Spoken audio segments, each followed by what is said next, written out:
Okay, so now we continue from the previous one. So we said that we are going to look at change in function, okay, versus the change in the variable.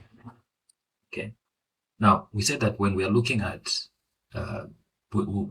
calculus, we start with differential, and then we can go to integral. So we said that the first thing that we should look at is derivatives when we're looking at differential. And then we are going to focus on limit definition, derivatives, obtaining them by limit definition. Then we are going to say that we are going to also look at this interesting rule, which is the power rule, okay? Or we're going to actually look at the rules, okay? Rules of calculus or rules of differential calculus. And then we'll focus on the power rule first. And then this can be expanded into other rules like sum,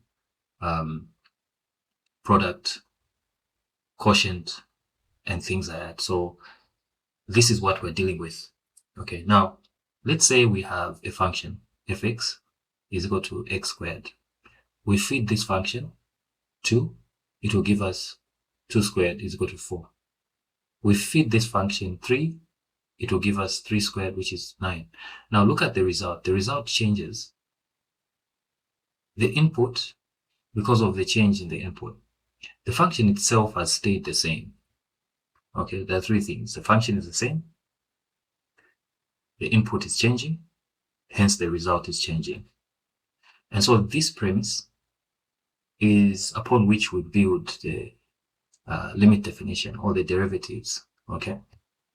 Now what happens here? What happens, we must focus here. H is the change in the variable, which is dx. Okay, so H is equal to dx. This one here, there, okay, and here. That is the change. This just means that this change is approaching what? Dx is approaching 0. It's becoming very minimal, right? And so if you check here, we're saying that there'll be a change in the function because we had a change in the variable, right?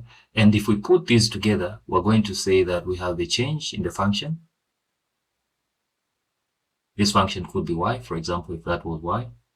And then we'll have a change in variable, which is x.